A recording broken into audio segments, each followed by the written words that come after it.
I'll be sat there in bed and then next thing I get a video of Tony and he's like, look at the way he's rotating his hips. I'm like,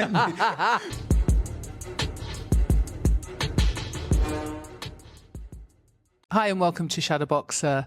My name is Jacqui-Lee Pryce and today's guest is a former GB fighter, just turned pro, at the Matchroom gym, Ramtin Musah. How you doing? You all right? yeah, I'm very good, thank you. How are you?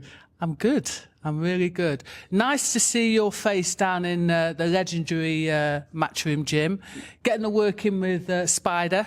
Yeah, always. Cutting no corners. Spider's eating now at the minute. I know, he didn't bring me one of the meal preps. That's he had amazing. one job. He had one job. I told him, I was like, oh, can you bring me a meal prep? Ah. It's all about himself. Yeah, he always is. All Look at him. Now he's all become- about now- himself. Now he's the money team. Can't even get nothing from. The money team. The reason why they're calling the money team is because of those huge fights, those huge fight nights in Riyadh. We could only wish for that level of money. Yeah. One day I'll get there. So anyway, yeah, obviously down in the Matchroom gym, giving Spider some good work. What's it like to kind of get here, work under Tony Sims and of course John Ryder? Yeah, how's that? Yeah, it's great. I can't describe it. Yeah, they ain't easy. Like, people really don't understand. Like, we graft, we put in the work. The runs are tough. The training sessions are really tough. It's taken me a bit of time to adjust, but like, I'm getting there now.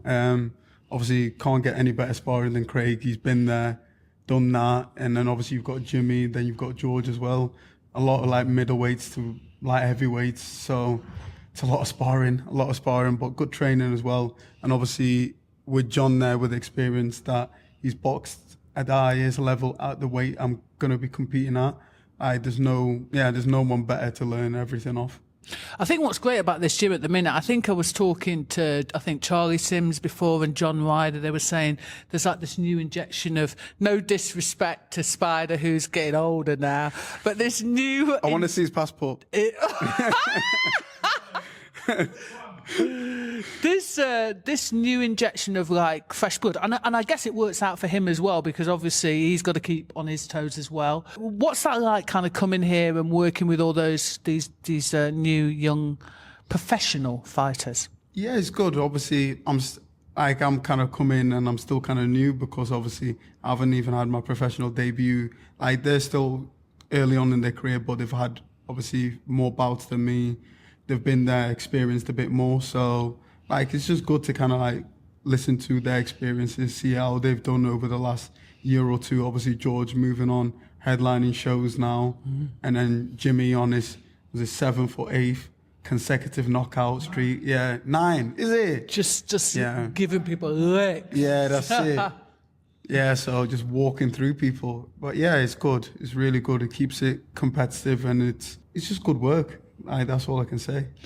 What's the best thing about being out here in the middle of nowhere as opposed to being at GB full time?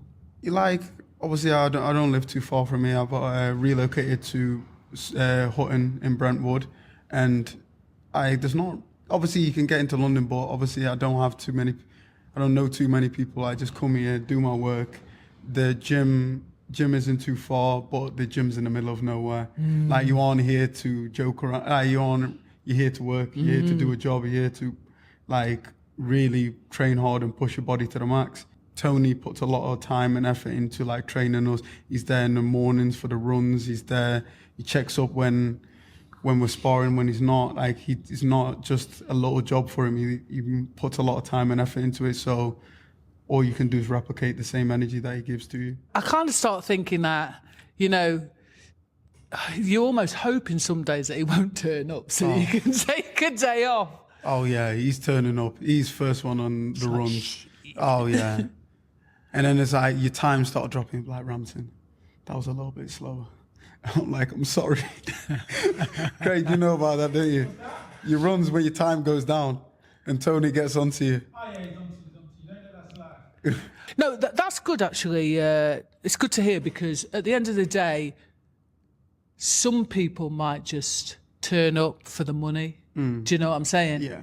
And it's obvious that he cares. Yeah, he's very, very hands-on with it. Like, he makes sure, like, he takes you after your strength training. He'll check up on, like, he's there for the runs in the morning. Yeah, he'll check your times, everything like that. He's away currently, but he'll text me every single day, check up. He'll do calls. He'll speak to John. Like, he keeps regular updates, and yeah, it's not just a job for him. He really puts a lot of time and invests a lot of himself into it. He'll send me video. I'll be sat there in bed, and then next minute I get a video of Tony, and he's like, "Look at the way he's rotating his hips." I'm like, mate, Give me a time off. It's 9 o'clock at night. Do you understand? But yeah, but I like that though. Like, I like the fact that he's like that. Obviously, I'm here. It's like, boxing's not a long-lived career, so if I'm here to really improve and make a lot of myself, make improvements, and push myself to the absolute max and get the best version of myself. And I feel like Tony is the person to do that job. What would you say the main difference is between training at GB versus here at the Matchroom gym? So, like, at GB, the sessions used to be like short and snappy, like not too long, but then you wouldn't get a lot of rest between it. Whereas like here, it's like proper sessions. So you get up, sometimes most of the time we're running at 7 in the morning, but it's tough, it's long, it's hard runs. And then obviously you get a longer break.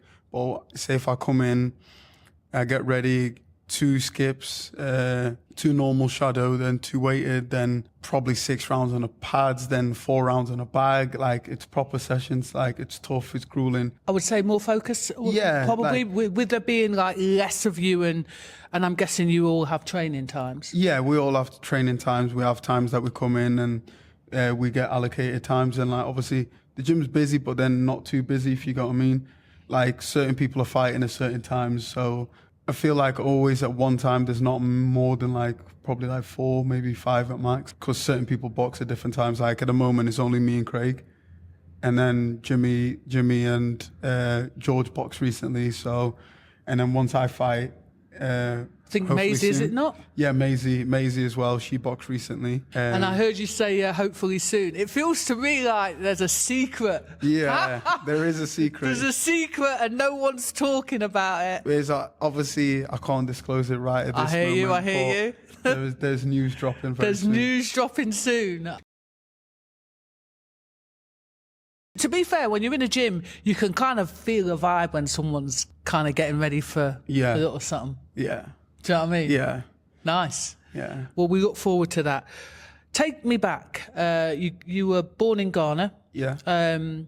Talk to me about those early years before you came to the UK. Can you remember anything about that time? Yeah, obviously Ghana is just, I don't know, it's just different. Like, I don't know, I was a young kid. I didn't really worry about much. You just go to school, you play.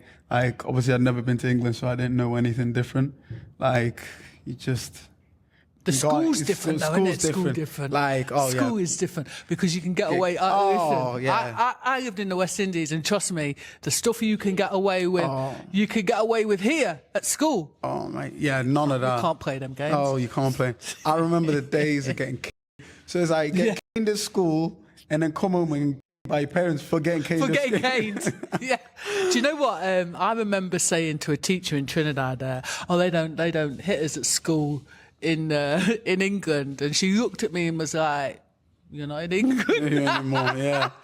When I went back, it was the biggest shock to the system. I went from like everything plus Spider-Man with the hold on. I don't know why you're washing up. Like, you normally don't wash up anyway. Is this because I'm here? He's trying to put on. So yeah, them school days, they must have been different. Yeah. 100%, very, very different. But like I said, it's helped shape me as a person, and I won't change it for the world. I'd do it all over again. Like, it's just a different type of experience. It made me very grateful for the opportunity that I had here. So yeah, I'm just very happy. Was it hard to make that transition? Because culturally it's different here. Yeah. Obviously, as like I said, it was such a long time ago. Like, I know it was hard. It's never easy, especially as a kid, like making new friends, doing everything like that. School's different. So like when I started again, like almost felt like stupid, but it's like because I was learning different things, like Ghana with the teaching us different things to over here, so trying to readjust to certain things like that. But yeah, like I said, you just get through it. You're human, you're resilient, you just push through.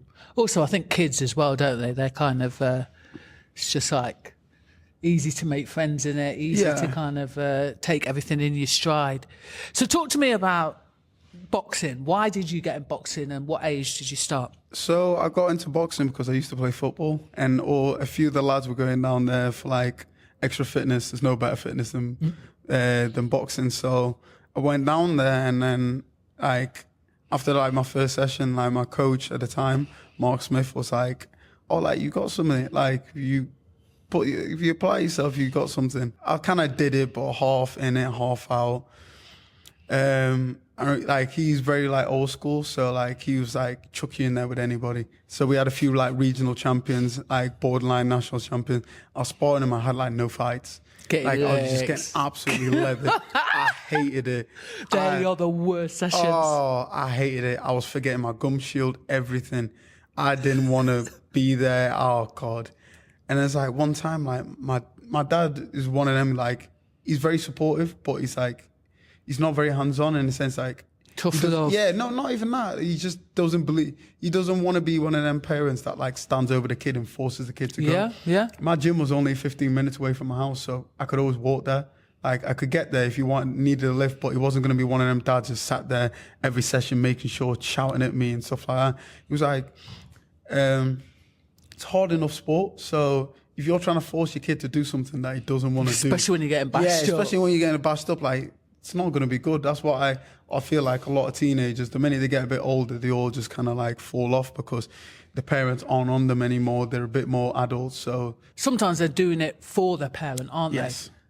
Do you know what I mean? Yeah, 100%. But he never did that. He just kind of left me to it. So one time my coach ran into my dad and was like, "Oh, like how's my son doing?" And he was like, "Do you want the truth?" He was like, "Yeah, why?" He was like, "So much potential, just so lazy." Lazy, says dad. Yeah, so lazy. So my dad comes back home to me. He's like, "Oh, how's boxing going?" So I was like, "Yeah, really good." So I saw you, Coach Mark. I was like, your face drops. Shit. He was like, "I don't care if you don't want to do it. Don't do it. Don't waste my time and don't waste your time." 100%. He was like, "But if you're gonna do something, give it 100%." He's like, "There's no point in doing anything half-heartedly." And I was like, sat there. I was like, I've kind of got nothing to lose. It's like, fair enough, let's just go for it. Went for it, started sparring, getting better, getting fitter, getting beaten up less. And then I went in for my first fight, won that. I was like, oh, this is mint, this. Like, I ended up stopping him. I was like, I couldn't describe how happy I was, so nervous. And then I was like, lost my second fight. I was upset. Bit of arrogance cost me that fight, to be honest. I like your honesty there. Yeah, 100%. And then from there, it was like, I had a couple fights, won that, and then I was like, oh, I want to be regional champion. Tried first time, didn't get it, won it. I was like, oh, this is mint. It's like, oh, what's next? Want to be national champion. Tried, didn't get it. Tried again, didn't get it. Tried, and then got it. And I was like, wow. And then I got handed a letter for England. I was like, I can actually do something. Yeah. I can actually really do something here. And then it just kind of progressed from there. And then obviously got a letter off GB, trialed the first time, didn't get on because I wasn't experienced at the time. And then I was like, right, you didn't take me, watch. Came back a year later, went in ABAs again, made it to the finals, lost to Mark Dickinson in the finals in a very good fight. I know that fight, yeah. Yeah. And then after that, I got on. And then, I went on GB. I was gone 2019, so good 4 or 5 years. So got all the experience I needed, over 100 bouts. And in such a short space of time as well, to have all of those bouts under your belt. But what strikes me is that you have such resilience, because it feels to me like, right, you can't beat me. If I don't get it this time, I'm getting it next time. Yeah. If I don't get it next time, I'm getting it the next time. Yeah. Where does that come from? I don't know. You just got to be resilient as a person. Like, I feel like certain people are too easy to quit. Like, you aren't always going to get what you want first time. You just got to push.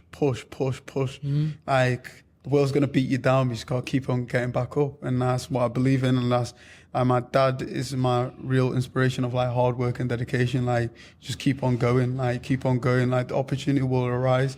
You just gotta be ready, willing to take it, and take a chance on yourself. What are the biggest lessons have you learned every time you've kind of tried to move the ceiling? What do you learn from that though? Like you just gotta keep pushing. Like genuinely, you gotta believe in what you are. Like you gotta have confidence in how good you are, and then just like keep pushing. Like maybe there's areas of improvement, or maybe it's just not your time. Like sometimes it's, like I said, it's God's plan. Like sometimes you think you're ready for it, but you're not. And certain things happen for a reason, and I'm a genuine believer of it. And also just like little goals, achieve little goals, and next minute you turn around like, oh my God, like look how far I've come. Yeah. Yeah, that's always been how I've taken everything in life. So give me a rundown of all the achievements from the AMs. I know there's many. 5-time regional champion, 2-time English, 2-time national, 1 World Box Cup gold medal, Tama gold medalist, best boxer Tama. Yeah, it goes on. Sometimes I genuinely just like I've had over 100 fights, so whole Box Cup, East Midlands Box Cup. Yeah, it's been very numerous. Yeah, and you kind of slightly touched on then that everything in God's time. When did you kind of really start to understand that concept? I feel like I always want certain things. Like when I was younger, I always wanted it now. My dad was like, listen here, it's like certain things are gonna happen. You just gotta take your time. Like, you've gotta let it fall in place. Like certain things happen for a reason, and it's just like, obviously when you're young, you're just very like, I want it now, but it just doesn't work out like that. Life is very fickle and it's very tough, and certain things like it's made me stronger as a person. That certain things that happened to me, I didn't get what I wanted. If I'd got what I wanted, some of the same things, it wouldn't have been a good thing, if you know what I mean. It's actually 100%. Done me better. It's actually done me better. Like saying getting on GB at the time, the second time was probably the best time to get on. If I'd got on it the first time, I don't think I would have been able to actually cope with the training, cope with the amount of sparring, cope with what's actually out there. Because at the time you think, oh, I'm technically good, but then you get out there to the camps and then you realize people are getting It's tough training, isn't it? Yeah, people like, everyone's like, oh yeah, I can do that. It's like, oh yeah, you can do that for one spar. Yeah, try sparring every day. Like try going to a training camp in the middle of nowhere when you don't have your parents, when you don't have your support system, and you can't always text. There's a 7-hour time difference, and then what happens then when you have to eat food that you don't want to eat? I was about to say, I've been on them camps where like the food. Yeah, have you had horse meat? No, well, not knowingly, but listen, I've been on some camps and I'm just like, I don't do well away from home anyway. But like, there was one girl one time with lots and lots of meal prep before people really did meal prep, and I was thinking, flipping it.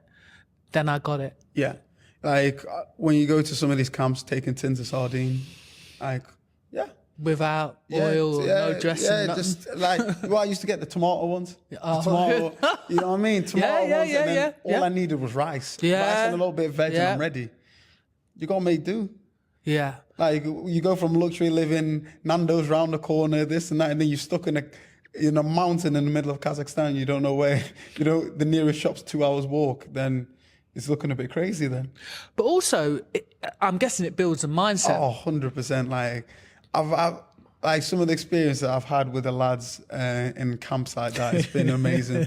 Like me and DJ, me and Connor, me and Pat, like we've all been on like the great camps, like the America camps, and then you've been on the shit camps, Bulgaria, Hotel Diana 3. No disrespect to Bulgaria. Yeah. Oh no, but like I remember, because we went there when it was lockdown, so it was like no restaurants were open, we weren't supposed to eat together, and it was all just like, it was just a bit of a mess. So like catering and food and everything was very different. So it just made everything a lot more different. Like they said they've been camps now and it's been amazing. But I think at the time... It's because you're not there. Yeah. They get all the luxuries now. I just thought of what we did France Romania one time, and the food was. How was that? Do you know what? Like, it's interesting because their fighters have less than us, and they kind of like we were all moaning. We were all a bit spoiled, moaning about food and whatever, and they were just a bit like, "You have food." Yeah. Do you know what I mean? No. You have food. Like, it's true though, isn't it? No, 100%. Like, I eat mostly anything. Like, it's just obviously certain things. Like, I always prepare for the worst. Like, now I've been to some of the camps. Like, I kind of was like, oh, like, I don't know where I'm going to be and don't know where I'm going to stay. Let me just take some precautions just so that, like, for sparring, I know I'm getting good food going in there. True. Like, you don't want to be not eating before sparring and stuff like that, or like potentially getting like upset stomach or anything like that. So, no, wise, very wise. So, it seems to be a reoccurring theme. I said this. I interviewed Ellis Trowbridge the other week. Seems to be a reoccurring theme. I've walked into the Matchroom gym. It's a Christian gym. I see the cross on the wall. Yeah. Fear of God state. Are we in that state at the minute? Yeah, like I've had my not ups and downs, but I've had my battles with like religion and stuff like that. I was brought up as a Christian, went to church every Sunday in Ghana. Holidays, spent Easter there, Christmas there. Like, I've been there, lived there, done life there. Like, I'm a big believer in God. Obviously, I don't really attend church as much anymore, but I am a big believer, and I do believe in God's plan and stuff like that. And like, I do my bit. Like, I'm not going to sit there and say that I'm always at church, I'm always this and that. But I think obviously being forced as a kid has kind of knocked me back a little bit. But like now I found my way to have my own relationship with God. And that relationship with God, I mean, when did you find your way back as such? Was there a specific moment? Yeah, sort of. I don't know. In the last couple of years, like a few things happened. I had a little bit of hard times, and like just that little belief and putting the trust in somebody, and it kind of came through. And I was just kind of like, I realized that there is someone up there looking after me. Let's pivot. They call you Rambo. Yeah. Why? And who gave you that? So I got that nickname from Mikey Brown. Pat Brown's dad gave me that nickname because he was like, we came up on a circuit together when we were younger. Like, so when he used to watch me fight, he was like, just keep on going forward. So you take the shots, you just keep dishing it forward. And I was like, there's nothing stopping you. He's like, just say, yeah, Rambo. And then it's like, Rambo. Yeah, so it disappeared for quite a while. And then then Pat Brown came on. He was like, oh, it's Rambo. And it was like, and then straight away he just kind of stuck. Everyone's like, you do box a bit like that. He says, sometimes it's like, I'll throw something or I'll hit yours, like you block something and then you keep on walking forward. I'm like, mate, you're an absolute nutter. And it just kind of like, yeah, it just stuck from there. Everyone was like, the nickname was like, oh, Rambo, can you do this? Rambo, can you do that? And I always feel like nicknames you're giving them. Like, yeah, definitely. Like, I feel like when people try and make their own, it doesn't really stick, and there's never really a story behind it. Yeah, it's true. So whereas like now it's like, it's always been like, the minute like Pat said it, it was just stuck. Oh, who's on the pads next? It's like, oh, Rambo's on the pads next. So I think I watched a fight, one fight, and someone went, come on, Rambo. In a Manc, I think it was a Manc accent, to be fair. Yes, so Queensberry Promotion, you signed with Queensberry Promotion. It's weird because when I heard you were boxing at the Matchroom gym, I presumed yes, that you were obviously going to be with Matchroom. So Queensberry Promotions, why Queensberry Promotions? Obviously, at the time, obviously we had to look at the deals that were offered to us and where the best opportunity was. And like obviously having meetings with Eddie and then obviously having meetings with Frank and George and everyone, I just felt like at the time when we sat down with my family, my coaches Simon and everyone just sat down and made a collective decision that it was the best route to go. Obviously, like now they're the same people. So now they're friends. Yeah, it's true. It's true. It's the same. Like it's two halves of a coin. So Yeah. it doesn't really make a difference. Obviously, being the first person to do it, I'm kind of bridging that gap. It kind of makes no difference to me. Like, they're both on the zone now as well. So it's not really, it's one of them come see, come saw. Like, That relationship between Frank and Eddie. yeah. I mean, you almost wish that had been solidified sooner. Do you know what I mean? Oh, 100%. Yeah, like now it's kind of opened the doors that potentially something like this can happen. Happen more. But with the help of Sal Job and Ollie Ward, I was able to, they kind of bridged the gap for me, having the relationship with the Warrens and Frank and everyone. They were able to help sort out the deal for me. So, yeah, I'm very, very happy. It's exciting times because Queensberry Promotions have taken on a lot of really great young British talent recently, and I don't know, just something seems to I don't want to say resurgence because obviously they've been around a long time, they've always had great fighters, but something feels a little bit different. Do you know what I mean? Yeah, but I feel like the ones that are really coming up is the ones they've invested on from like younger. Like you look at Nick Ball, he's been with them since like quality fighter. Yeah, but remember, like Nick Ball was relatively, I don't know, nobody, but like 2 years ago. Unknown. But like, look at him now. But Frank looked at him, was like, he's world champion, or he's got massive potential, invested time and effort and matched him right, and look at him now. That's what I've heard, that instinctively he can, I mean, obviously I don't know him, but I get the feeling that he doesn't just go on, oh, well, he's won this and she's won that. Sometimes you just know. No. Oh, no. No. Ghana to Congleton. Yeah. I don't know why I want to laugh at this. Ghana to Congleton to Brentwood. Yeah. Well, let's talk about Ghana to Congleton. Yeah. What 5 things is Congleton best known for? Bears. Bears or beers? No, bears. Like dancing Actual bears. bears? Yeah, we used to have, we're called Bear Town. So, because we used to have a few dancing bears, obviously, back in the day, not anymore. Great boxing gym, expanding town. Like it's not that. Why? Do you know what it is? See, it's basically festivals. Is it flowers? Flower festival. Ribbons. Beers. Beers. And bears. Bears. I told you about the bears. The beers. I know we've got Beartown Brewery, but I didn't know it was renowned for that. No way. You learned something new today. I did. Trio 63 DM. Who is it and what are they famous for? Do you know what? They're going to make you leave town. Why?